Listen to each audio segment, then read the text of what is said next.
Waktunya 15 menit untuk paparan, selebihnya untuk tanya jawab. Silakan. Baik, bismillahirrahmanirrahim. Yang mulia Ketua Mahkamah Konstitusi, Wakil Ketua Mahkamah Konstitusi, dan para Hakim MK, yang terhormat rekan-rekan dari tim hukum 01, 02, dan 03 KPU Bawaslu, dan semua hadirin, Assalamualaikum warahmatullahi wabarakatuh. Saya adalah saksi ahli terakhir. Saya sebetulnya mendesain agar Bang Yusril menunjuk saya jadi saksi nomor 1. Apalah daya saya gagal, saya jadi saksi terakhir. Dari pagi sudah di sini sampai sore malam ini baru ada di sini. Hikmahnya adalah dalam Pilpres 2024 ini, kalau ada tuduhan dari orang tertentu bahwa saya mendesain hasil suara Pilpres, maka rasanya sih itu nggak mungkin. Karena saya mendesain Bang Yusril satu orang aja nggak bisa. Apalagi 164 juta masyarakat di seluruh Indonesia, 164 juta pemilih. Nah, yang jelas stempel apapun yang diberikan kepada saya, pada hari ini saya dikontak oleh Bang Yusril beberapa hari yang lalu, saya diminta untuk menjawab pertanyaan efek bansos dalam Pilpres Indonesia 2024, dan saya berusaha untuk menjawab dengan sebaik-baiknya dengan pengalaman dan teori-teori yang saya pernah alami dalam masa saya kuliah. Cara uji efek bansos dalam perilaku memilih di Pilpres Indonesia 2024, kalau menurut saya ada dua macam, yaitu non-sistematis dan sistematis. Non-sistematis itu adalah perasaan, dugaan. Tadi saya mendengar Bang Hasan mengatakan perasaan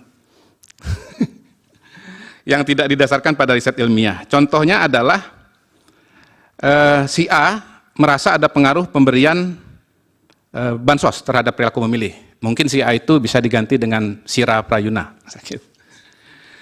Tapi si B mengatakan tidak ada pengaruh, buktinya dari 51 anggota DPR, 30 orang tidak terpilih. Nah, si B itu mungkin namanya Abdul Wahid. Bisa juga ada yang mengatakan bahwa memang ada pengaruhnya dan tidak ada pengaruhnya. Kalau saya pribadi mengatakan nggak ada. Kalau dari pengalaman pribadi ya, dengan cara non-sistematis bukan sistematis. Dari mana saya mengatakan demikian? Karena saya punya seorang teman aktivis LSM, dia mendapatkan jaminan sosial dalam bentuk BPJS Kesehatan, sakit tiroid, dioperasi lehernya 2 kali, tapi dia tidak memilih 02 dan sangat anti pada Pak Jokowi. Nah, ini kalau non sistematis, kembali kepada perasaan masing-masing. Gitu. Kalau kita sakit gigi, jangan dipikir semua orang sakit gigi. Gitu. Yang sakit cuma kita sendiri. Karena itu dalam konteks ini sebetulnya yang mulia, sebetulnya hanya ada satu cara untuk menguji efek bansos dalam Pilpres 2024 di Indonesia, yaitu dengan cara melakukan riset khusus untuk Pilpres Indonesia 2024. Saya garis bawahi Pilpres Indonesia 2024. Kalau pilkada boleh nggak? Nggak boleh. Karena yang sedang kita sidang ini adalah Pilpres. Boleh nggak kalau di Meksiko? Boleh nggak kalau di Jerman? Nggak boleh. Karena Pilpresnya Indonesia. Boleh nggak Pilpres tahun 2019? Nggak boleh. Karena sidangnya Pilpres 2024. Gitu. Nah, ini agak mundur dikit nih. Riset perilaku pemilih itu satu-satunya cara kita untuk menjawab, Pak. Nah, melihat hubungan antara pemberian bansos dengan perilaku pemilih, tentu harus menggunakan riset ilmiah dan analisa statistik. Tadi sudah dikutip oleh Hasan Asbi beberapa bagian, tapi saya mencoba membuat lebih menyeluruh. Jadi, analisis statistik dalam riset-riset sosial dan perilaku pemilih itu secara garis besar 3. Pertama, deskriptif, atau cross tabulation. Di sini dia melihat pola, apakah ada pola pilihan yang berbeda antara yang menerima dan tidak menerima bansos, ya. Dan ini ada risetnya. Jadi dilihat yang beri bansos, yang menerima bansos itu beda nggak pilihannya dengan yang tidak menerima bansos. Tadi juga sudah ditunjukkan. Mungkin nanti saya juga tunjukkan. Kemudian korelasi, ya, melihat hubungan antara pemberian bansos dengan pilihan capres. Menurut saya untuk Pilpres 2024 di Indonesia ini tidak ada risetnya, Pak. Saya nggak ketemu. Saya berusaha mencari tapi tidak ketemu.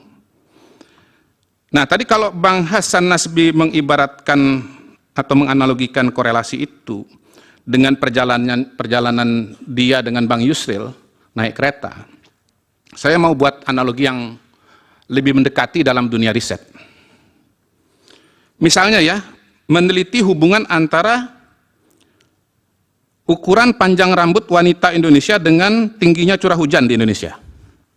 Itu kalau di riset bisa tuh ketemu korelasinya 0,6, 0,7 itu bisa aja.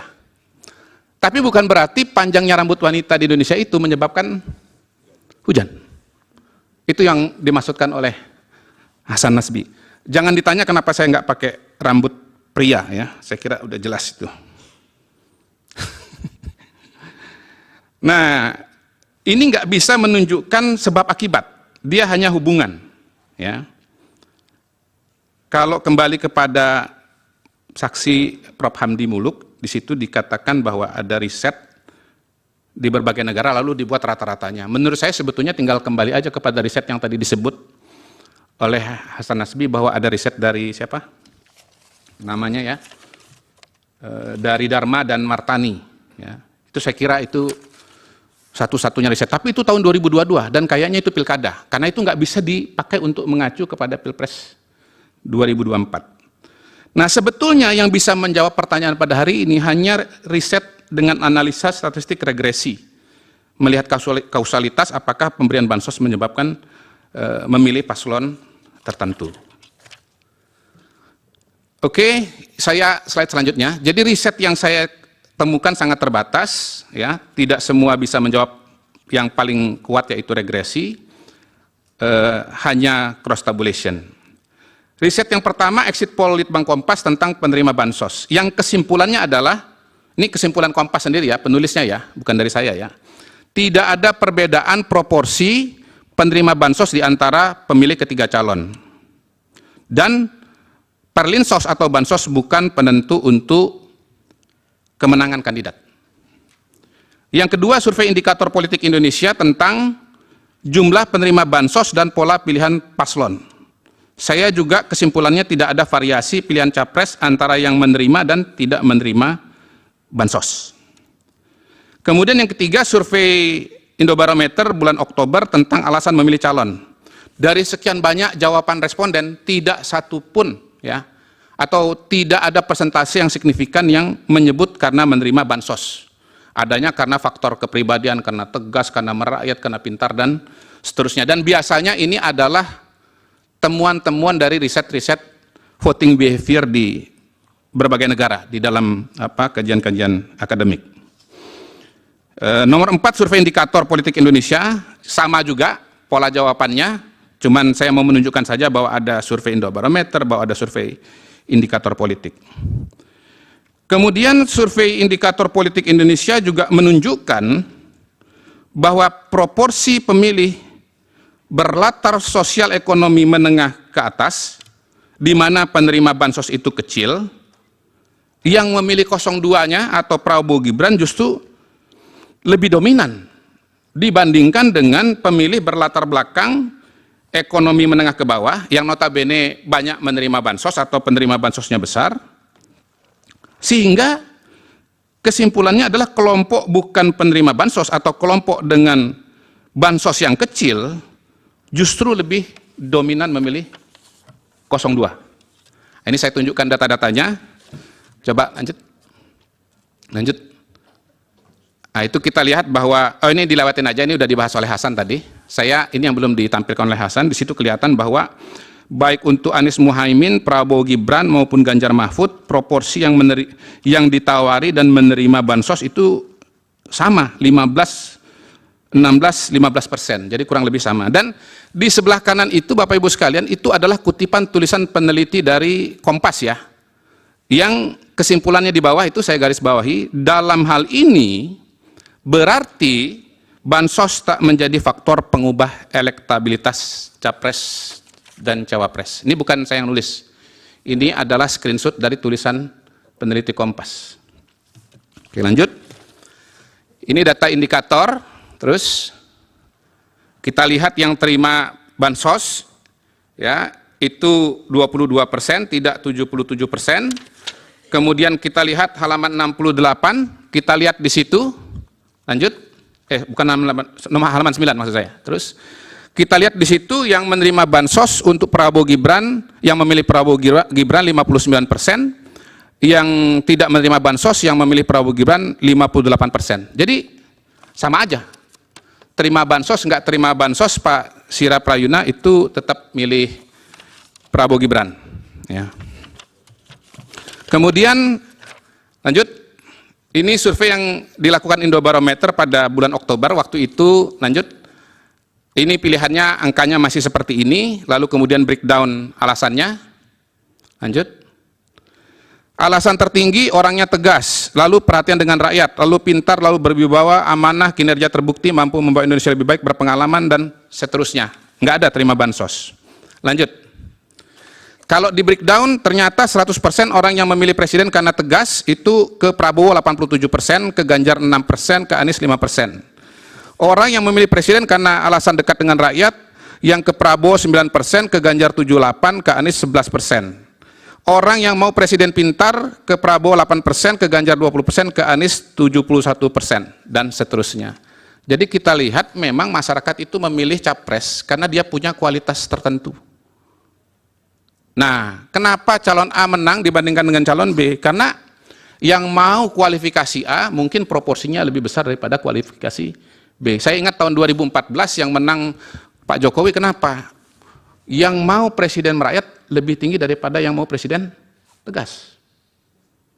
Tahun 2019 pola itu tetap sama, ditambah satu variabel lagi yang tinggi, kerja nyata, dan itu lari kepada Pak Jokowi. Nah, tahun ini kalau survei Indobarometer paling tinggi adalah orangnya tegas. Kemudian lanjut, halaman 15, ini survei indikator, ini elektabilitasnya, ini pasca pemilu, lanjut.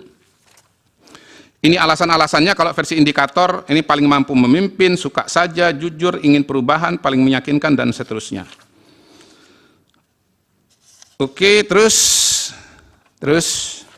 nah, ini saya mau tunjukkan bagaimana penerima bansos kalau menurut survei itu makin tinggi pendidikan, makin rendah. Di bawah SD 26%, di bawah, kalau udah kuliah 7% saja. Di bawahnya lagi yang kotak hijau, pendapatan di bawah 1 juta yang pilih Prabowo Gibran 67%, yang di atas 4 juta, sorry, ini menerima bansos ya, yang menerima bansos yang di bawah 1 juta 32%, yang di atas 4 juta masih ada juga nih 11%. Lanjut. Tabel yang di atas itu yang pendidikan SD yang memilih Prabowo Gibran 55%, yang kuliah 71%. Yang kotak hijau di bawah, pendapatan di bawah 1 juta, yang milih Prabowo Gibran 49,8%, di atas 4 juta 72%. Jadi justru di kalangan yang paling sedikit menerima bansos malah pasangan Prabowo Gibran justru lebih kuat. Lalu bukti yang tidak langsung ya, ini karena memang bukan seperti di kampus betul-betul riset, jadi saya pakai juga data-data yang tidak berkaitan langsung dengan survei, tapi ini sudah sering disebut oleh teman-teman sekalian. Lanjut, bahwa melihat efek bansos pada pilihan capres lewat hasil pemilu, kita lihat di luar negeri, langsung halaman 23, ya, karena waktunya ada pendek. Di situ ternyata di luar negeri, di mana tidak ada bansos, tidak ada kepala desa, ya,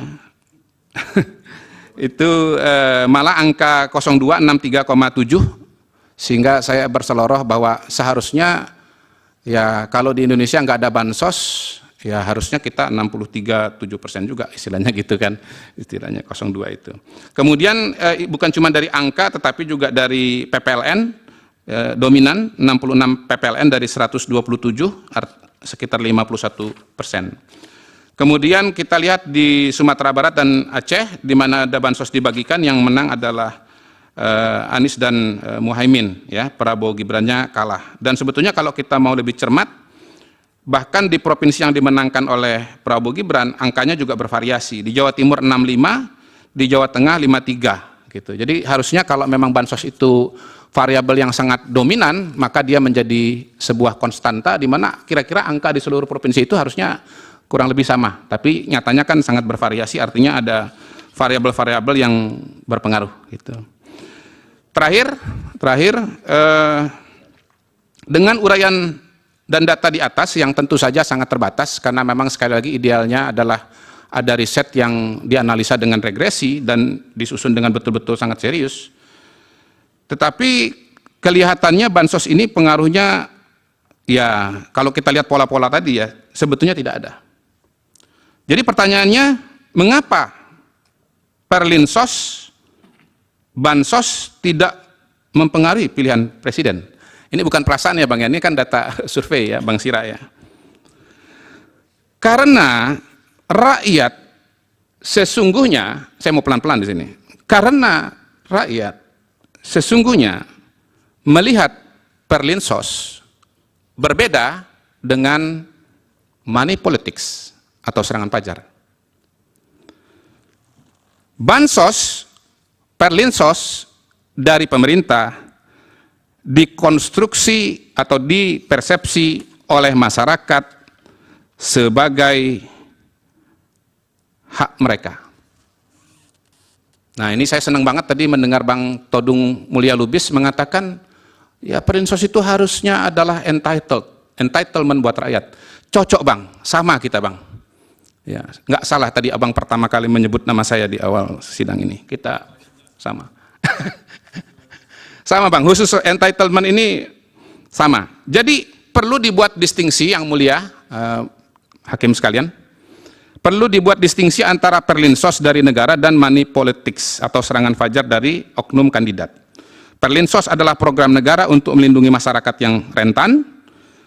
Warga negara merasa entitled, berhak untuk mendapatkan perlinsos, dan karena itu melihatnya sebagai kewajiban negara. Nggak punya utang. Nggak punya utang sama yang memberi.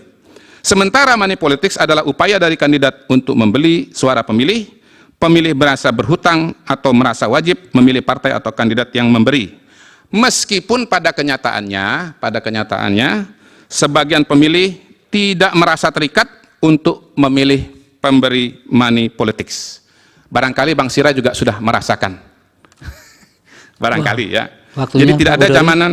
Ya, siap. Tidak ada jaminan bahwa memberikan money politik serangan fajar itu akan memilih kandidat, apalagi kalau itu adalah perlinsos. Terima kasih. Wassalamualaikum warahmatullahi wabarakatuh. Waalaikumsalam. Untuk tanya jawab Pak Yang Mulia Pak Daniel bisa memandu. Baik, terima kasih Yang Mulia Ketua. Yang Mulia Ibu Bapak Hakim, izinkan saya akan pandu untuk tanya jawab. Yang pertama, pihak terkait silakan, 2 orang untuk bertanya. Terima kasih Yang Mulia. Terima kasih kepada saudara ahli. Biasa saya sebut Mr. Ki. Siap, Bang Otot. Tidaklah mudah untuk bisa menerima begitu saja apa yang saksi sampaikan, ahli sampaikan. Karena justru itulah yang menjadi pokok persoalan di dalam perkara ini. Di mana pihak pemohon mengatakan bahwa bansos berpengaruh terhadap pilihan, tapi dengan data-data yang Anda sampaikan tadi itu, berdasarkan penelitian pada Kompas dan Indikator, mengatakan bahwa ternyata bansos itu tidak ada pengaruhnya dengan pilihan. Anda sudah menjelaskan semua data-datanya, saya tidak perlu ulangi lagi. Argumentasi yang disampaikan oleh pihak pemohon dengan mencontohkan tentang konsep pork barrel di luar negeri, di mana seorang senator mungkin berupaya membuat proyek untuk menggelontorkan suatu dana kepada daerah pilihannya agar bisa memilih dia. Sehingga mereka berkesimpulan bahwa dengan adanya menggelontorkan sesuatu dana dan sebagainya tersebut akan bisa mempengaruhi pemilih untuk memilih dia sendiri. Di Indonesia, fakta Pilpres kemarin, saya nggak bilang dulu, tapi yang kemarin ini yang 2024, faktanya sebaliknya dengan apa yang mereka dalilkan. Saya ingin mendapat penjelasan yang lebih dalam lagi daripada ahli. Sesungguhnya, kenapa hal itu bisa berbeda, bertolak belakang? Dengan kejadian yang terjadi di Pilpres ini, Anda mengatakan bansos sungguh-sungguh tidak punya pengaruh terhadap pilihan, tapi justru di sana mengatakan dengan konsep per barrel, itu mengatakan bahwa mereka ada pengaruh. Tadi Anda menjelaskan hanya data-data yang ada di Indonesia, tapi saya ingin Anda membandingkan dengan konsep yang mereka sampaikan di sana. Nah, itu pertama. Kedua, bisa enggak saudara ahli menjelaskan pada persidangan ini? Tadi Anda sudah menjelaskan tentang fakta-fakta yang terjadi di Aceh dan Sumatera Barat, di mana 02 tetap menang, walaupun di sana ada bansos. Bahkan Anda juga menyatakan di luar negeri tidak ada bansos, tapi ternyata 02 menang. Saya ingin mendapat penjelasan dari ahli, apa yang menyebabkan faktor itu bisa terjadi seperti itu? Kalau Anda tadi mengatakan faktor bansos tidak ada, lantas faktor mana yang paling dominan mempengaruhinya? Karena di sini dari analisa saudara tadi itu, posisi dominan daripada pemerintah tidak ada di sini. Posisi dari pemerintah tidak dominan. Yang dominan, yang kita tahu dominan itu tidak mempengaruhi keterpilihan daripada Prabowo Gibran. Pertanyaan Jadi memang Pak. berbeda. Itu aja, mau dijelaskan. Baik, terima kasih. Yang mulia, Saudara Rifai akan mengajukan pertanyaan di belakang. Ya, terima kasih Yang Mulia. Saudara ahli, sebenarnya kemarin waktu di ahli pemohon saya sudah lempar pertanyaan ini, tapi tidak dijawab. Tapi tetap saya ingin ini dikaji oleh saudara ahli, lebih kurang begini. Ahli pemohon kan menghubungkan pemberian bansos dengan kemenangan 02. Sewaktu saya tanya, kalau gitu apa hubungannya pemberian bansos dengan kemenangan PDIP sebagai partai dengan perolehan suara tertinggi? Beliau tidak bisa jawab tentang itu. Nah, mohon ahli bisa melihat fenomena ini seperti apa. Iya. Terima kasih. Baik, pemohon 1, silakan. Masih ada satu lagi Yang Mulia. Cukup 2, Prof. Cukup 2. Iya, satu ahli cukup 2. Silakan. Ya, terima kasih Yang Mulia. Saya pertanyaan awal dulu kepada saudara ahli. Saudara bagian dari tim kampanye Prabowo Gibran atau bukan? Saya aktivis. Saya aktivis. Bukan.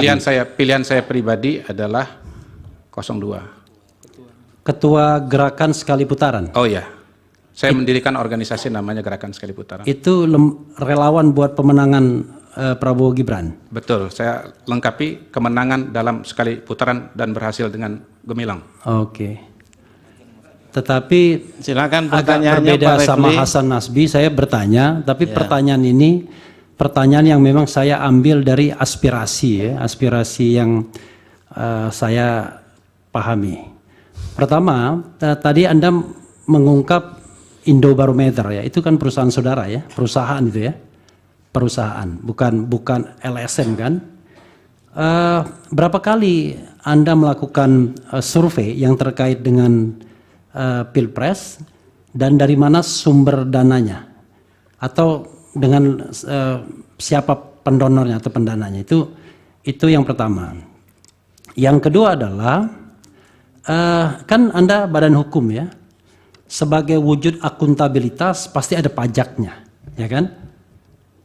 Kira-kira bersedia nggak Anda memberikan fotokopi pajak kepada majelis untuk melihat soal integritas? Pertanyaannya apa yang ini sudah dipresentasi terlalu tadi, personal begini ya. Eh. Jadi pertanyaan aja mengenai soal kasus yang kita hadapi saja sebaiknya. Begini, Terima kasih, Yang Mulia. tolong pihak terkait menghormati pertanyaan saya. Kalaupun dia tidak mau menjawab itu nggak apa-apa. Iya, Baik, Iya. baik Pak Refli. saya juga punya hak untuk memberikan tanggapan I dan know. bantahan. Dan Anda sudah Tidak melakukan apa-apa. itu. Sama-sama Karena itu kita menghormati. Ya, oke. Baik, Pak Silakan. Otto, Saya Pak Refli lewat hakim ya. Oke. Saya lanjutkan ya. Karena itu soal integritas juga, ya. Soal integritas. Nah, yang ketiga adalah kalau data dipublikasikan itu ada raw datanya. Istilahnya itu atau coding ya yang Anda inputkan kepada sistem survei dan lain sebagainya.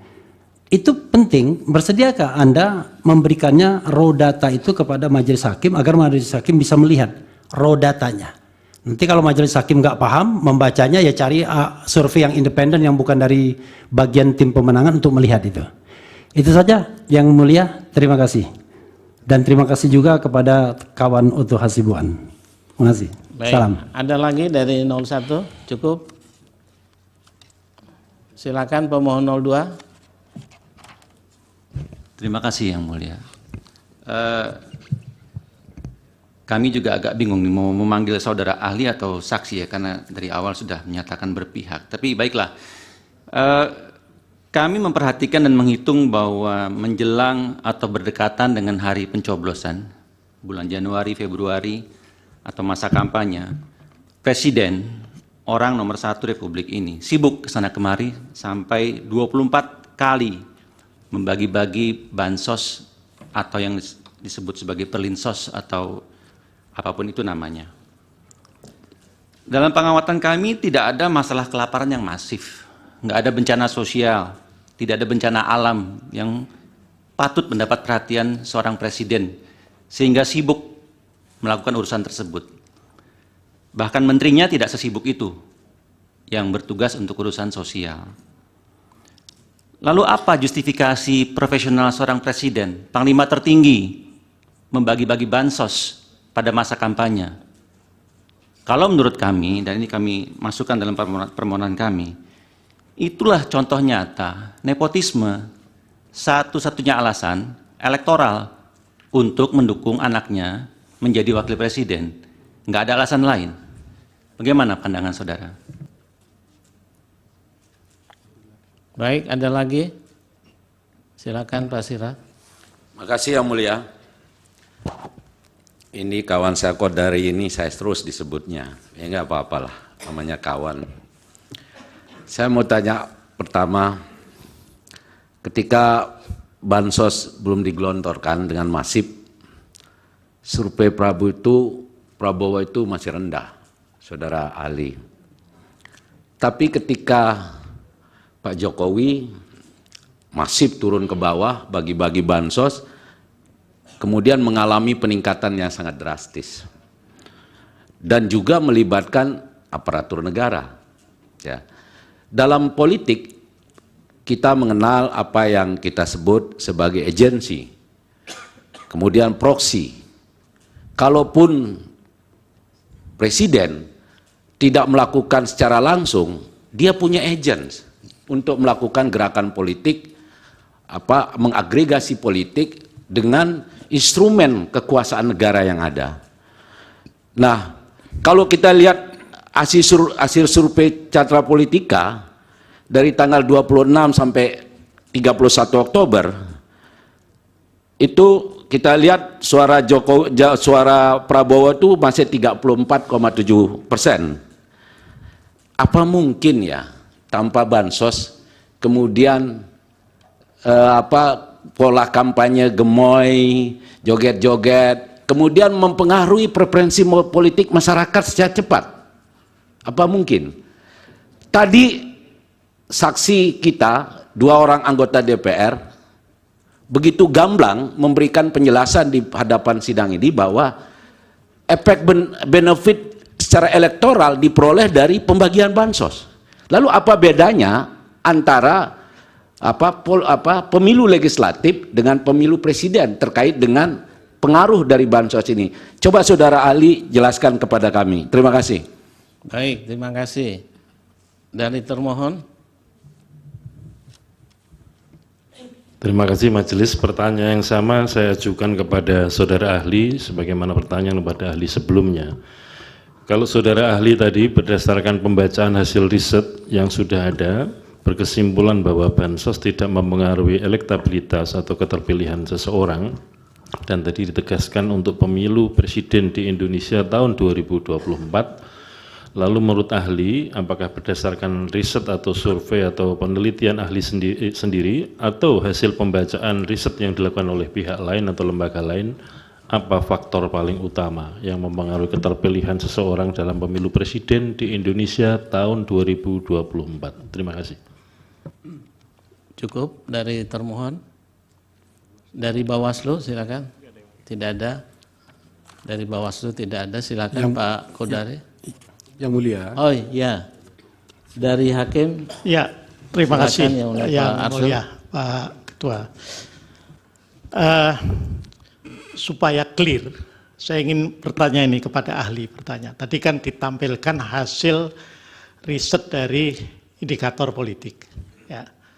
Kemudian diulas dan juga ada dalam tampilan faktor-faktor yang menyebabkan pemilih itu memilih karena tegas dan segala macam. Saya mohon diinfokan apakah hasil riset itu pilihan jawabannya adalah pilihan jawaban yang tertutup atau terbuka? Tertutup itu artinya pollster sudah mencantumkan di situ. Nah, kalau itu tertutup, ada tidak di situ pilihan karena menerima bansos akan pilih. Sebab kalau itu tidak ada, ya nggak fair juga kemudian untuk menyimpulkan bahwa pemilih memilih bukan karena bansos. Kecuali kalau itu ada, gitu loh. Nah, saya mohon penjelasan itu dulu. Baik, terima kasih. Selanjutnya Yang Mulia Prof. Saldi. Terima kasih Yang Mulia Pak Daniel. Ini Pak Kodari dan Pak Refli ini teman saya dulu dua-duanya. Tapi makin lama makin pertengkarannya nggak mau diselesaikan saja. Sampai terbawa ke ruang sidang juga. Bertengkar, saya nanya Yang Mulia. Tapi suasananya sudah agak lain gitu. Lain dari yang saya nikmati beberapa tahun yang lalu. Iya ya, Pak Kodari ya. Padahal dulu kemana-mana itu orang nih jalan-jalan gitu. Saya masih ingat makan mie ayam Gajah Mada di sini. Iya itu makanya. Saya ingin saudara ahli buka lagi tadi hasil survei bulan Oktober atau September tadi yang indikator politik itu yang ditampilkan. Oh, Februari kalau indikator. Atau soal apa? Ada indikator, ada beberapa data yang mulia. Tadi yang bulan Oktober itu yang tentang apa itu? Yang masih surveinya Prabowo 38. Oh, itu surveinya Indobarometer justru. Indobarometer ya? Iya. Ada di sini ya? Ada. Ini. Nah, ini kan ketika itu kan masih pada 35%, 26, 18. Ya. Lalu tadi ada argumentasi alasnya ahli. Iya. Nah, ketika ini belum ada bansos gitu. Dan belum ada faktor Gibran kalau nggak salah ketika itu ya. Tidak mengatakan bahwa tidak ada faktor bansos. Tadi disebutkan ketika ini belum ada bansos tadi disebutkan. Enggak. Itu. Nanti bisa dicek di risalahnya. Iya. Tapi terlepas dari itu, bisa nggak saudara ahli memberikan kepada kita gambaran? Ini kan ada dua hal tadi yang dijelaskan, bansos dan satu lagi itu ini pemilih. Baru juga disebut ya soal money politics. Iya. Jadi kalau bansos penerima merasa ini kan uang negara ini. Lalu kalau money politics ada rasa keterikatan sekalipun yang menerima juga tidak wajib banget memilih. Nah itu kan kata saudara ahli tadi. Saya masih ingat apa yang disebut oleh Burhanuddin Mutadi ya, bahwa money politics itu sebetulnya mempengaruhi orang sekitar sekian 20 berapa persen lah, kemungkinan kecil ya, nggak sampai angka yang signifikan kalau dipinjam yang pendapat ahli yang pertama. Ada enggak hasil survei terbaru saudara ahli dari indikator politik ya? Indobarometer. Ini Indobarometer. Kira-kira survei yang minta penjelasan kira-kira kalau ada serangan pajar itu seberapa besar sih pengaruhnya terhadap keterpilihan? Ada nggak survei itu dilakukan? Sebab ini kan para lembaga survei kan mulai terdorong juga ke satu titik isu bansos ya, karena isu itu memang besar. Lalu itu yang kemudian muncul. Padahal kalau belajar dari yang saudara kemukakan tadi, ada juga money politik atau politik uang atau serangan fajar dan segala macamnya. Ada survei enggak dari lembaga saudara yang berkait dengan ini, Pak Kodari? Baik. Itu satu. Yang kedua, ada survei juga enggak yang bisa membantu kita? Itu kalau di negara lain, ini bukan cerita negara lain, ini bicara Indonesia saja. Itu kontribusi calon presiden, calon wakil presiden terhadap persentase yang diraih oleh pasangan calon itu. Jadi ini kan dua nih, Anies dengan Muhaimin, Ganjar dengan Mahfud, kemudian Prabowo dengan Gibran. Ada nggak hasil penelitian yang bisa menjelaskan kontribusi masing-masing individu terhadap pasangannya?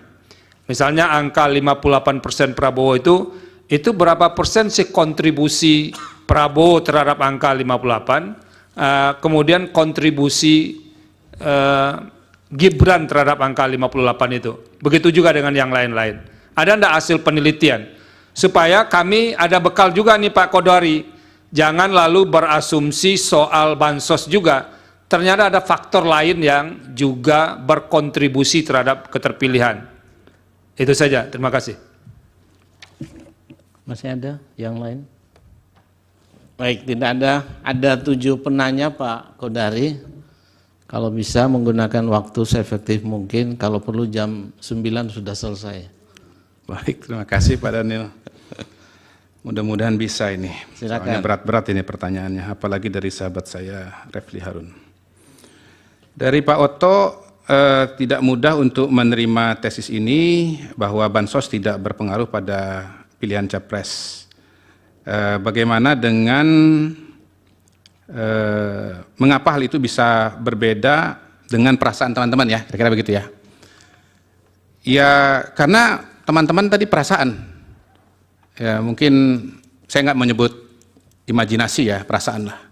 Sementara ini temuan. Yang kedua ini mungkin orang per orang, sementara ini kan sistematis dari sampel yang ditarik dengan metode ilmiah sehingga mewakili seluruh masyarakat Indonesia. Jadi kalaupun misalnya pakai terminologi perasaan, itu terminologi perasaan teman-teman pemohon, sementara temuan ini adalah perasaan rakyat Indonesia. Barangkali itu singkatnya. Kemudian yang kedua, bisakah jelaskan soal Sumbar dan Aceh, apa faktornya? Untuk objektifnya harus diadakan riset tersendiri di masing-masing provinsi itu. Karena sekali lagi yang kita punyai pada hari ini dan saya kutip pada hari ini adalah data riset nasional. Itu gabungan dari responden di Sumatera Barat, di Aceh, Jawa Tengah, Jawa Timur, Papua, dan seterusnya. Jadi ini gabungan faktor nasional. Nah pasti ada faktor-faktor yang khas atau bahkan mungkin urutannya berbeda atau variabelnya berbeda antar provinsi. Itu jawabannya. Kemudian Pak Rifai, hubungan kemenangan PDIP dengan bansos. Saya punya pertanyaan sejenis untuk PDIP, untuk partai politik, pilihan partai politik, tetapi karena ini temanya soal capres, jadi saya tidak membawa datanya dan tidak sepenuhnya hafal juga. Tapi yang saya ingat itu sebetulnya kembali kepada variabel-variabel yang biasa ditemukan pada pilihan partai. Misalnya faktor ketertarikan kepada tokoh, suka dengan tokohnya, kemudian kebiasaan, kemudian kadernya atau calegnya bagus, dan variabel-variabel lainnya. Kurang lebih begitu. Nah, biasanya partai yang paling lengkap daya tariknya punya tokoh, punya caleg yang bagus, yang kuat, kemudian faktor sudah lama, jadi udah jadi kebiasaan untuk memilih partai tersebut, itu akan lebih unggul. Untuk Bang Refli, saya jawab yang sesuai dengan topik saja. Soal raw data siap diberikan apabila diminta oleh Majelis Hakim. Kemudian 03, ini topiknya di luar tema yang dimintakan oleh 02, oleh advokat 02 kepada saya, karena itu saya skip. Kemudian Bang Sira Prayuna, bansos tidak punya data untuk mengetahui. Saya pertama Majelis, Ya. tema dari presentasinya adalah hubungan bantuan sosial dengan elektabilitas kan. Itu yang kami tanyakan tadi. Jadi sangat berhubungan dengan apa yang saudara paparkan. Kaitannya dengan bansos Kami ulang dan ya. pilihan? Kami mencatat Presiden Iya. itu 24 kali membagi-bagi bansos ke sana kemari. Oke. Ya. Tidak ada masalah kelaparan, tidak ada masalah bencana alam, tidak ada masalah sosial dan lain-lain. Oke. Menurut kami alasannya itu elektoral Oh, untuk oke. mendukung Baik, baik. anaknya Baik. menjadi wapres. Ini bukti nepotisme menurut hemat Baik, kami. baik, baik. Nah, apakah memang saudara punya bukti lain untuk memberikan justifikasi sampai begitu sibuknya seorang presiden membagi-bagi bansos? Itu pertanyaan Oke, kami. baik. Gini saya menjawabnya kali ini dengan perasaan, izin ya. Jadi kan perasaan beliau, ini saya jawab dengan perasaan saya. Perasaan saya, Pak Jokowi sedang menjalankan tugas sebagai Presiden Republik Indonesia yang baik. Dan Presiden yang suka belusukan. Mau ada pemilu, nggak ada pemilu, dia pasti keliling Indonesia. Dah, tuh. Kemudian untuk Bang Sira, masih pada masa-masa terakhir. Saya tidak berani mengatakan ini, karena saya tidak meriset, jadi saya tidak bisa menjawab. Kalau saya nggak tahu, saya bilang nggak tahu. Kalau soal perasaan, saya jawab perasaan. Tetapi saya merasa lagi ya, atau mengasumsikan bahwa sebetulnya Perlinsos ini, sekali lagi Bapak Ibu sekalian, bukan sesuatu yang tiba-tiba ada lonjakan-lonjakan besar. Terutama kalau kita bicara Perlinsos secara menyeluruh. Ya, kan selama ini yang disampaikan kan angka 496 itu. Saya hakul yakin bahwa subsidi listrik itu diberikan dari Januari, Februari, Maret, termasuk juga ke belakang. Karena kalau enggak listrik kita gelap dari Januari sampai September. Saya berasumsi bahwa BBM itu subsidinya diberikan dari Januari terus sampai, karena kalau enggak mobil kita mogok semua. Izin yang mulia. Izin yang mulia. Dari? Diizinkan dari kosong. Oh, silakan. Jadi pertanyaan kami sebenarnya adalah ada lonjakan bansos 2003 ke 2024, 2023 ke 2004 dari 23 triliun ke 54 triliun lebih dengan alasannya adalah El Nino. Padahal kita tahu bahwa El Nino itu menurut data statistik BMKG sudah selesai di bulan November. Nah, lalu pertanyaan saya tadi adalah apakah kemudian yang menjustifikasi pemberian bansos yang begitu besar tanpa ada maksud untuk mempengaruhi preferensi politik masyarakat dalam pemilu Pilpres kali ini. Dan ini terkonfirmasi tadi ketika mendengar jawaban dari teman-teman DPR bahwa mereka punya benefit secara elektoral terhadap penerimaan bansos masyarakat. Tingkat suara mereka mendapat keterpilihan mereka menjadi rujut gitu loh. Baik, cukup ya. Ya. Silakan Pak Kodari. Baik, izin saya bisa buka sebentar ya catatan saya mengenai kenaikan dana bansos.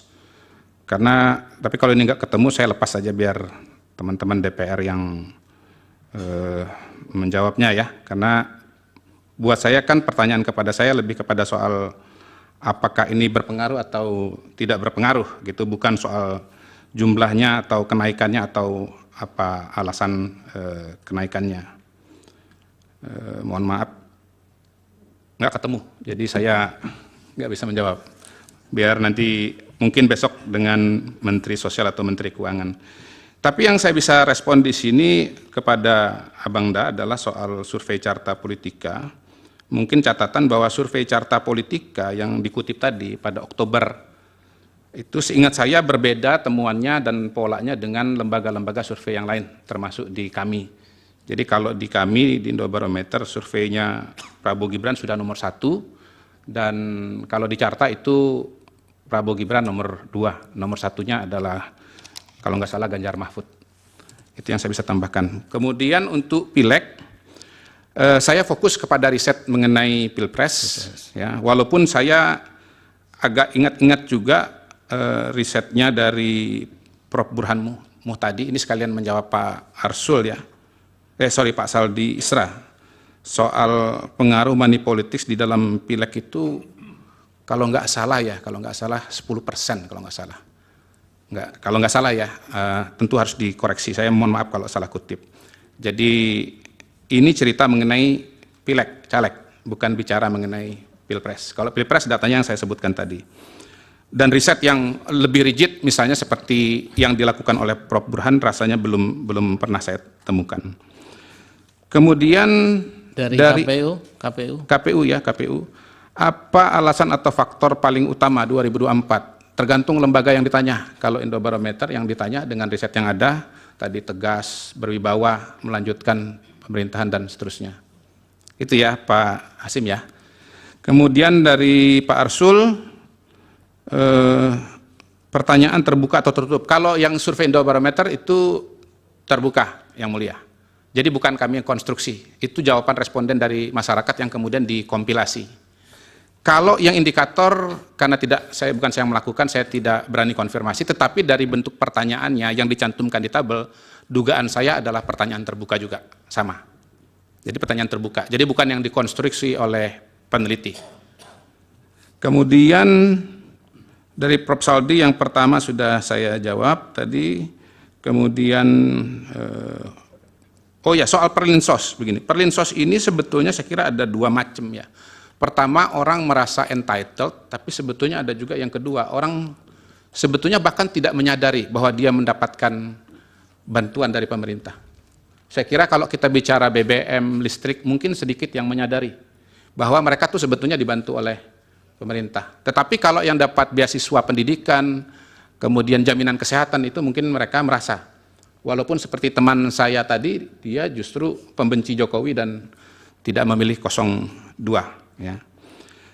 Soal kontribusi mengenai wakil presiden, ini kalau di risetnya Kompas itu dinyatakan ada. Ya. Jadi dia mengatakan bansos tidak ada, tetapi peran wakil ada.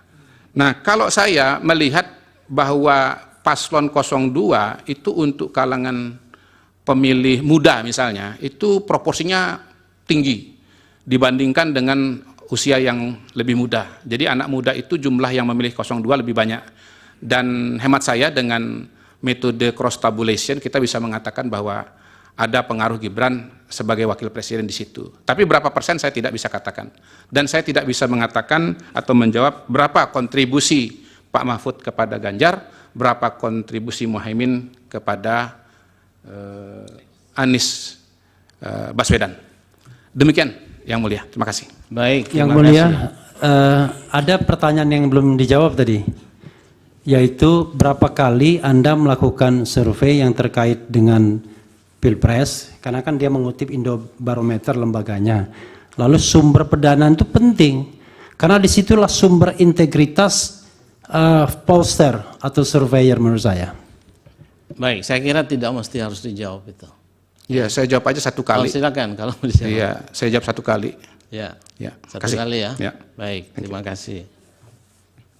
Terima kasih untuk keterangannya Pak Kodari, mudah-mudahan bermanfaat bagi mahkamah. Saya pamit. Selanjutnya saya kembalikan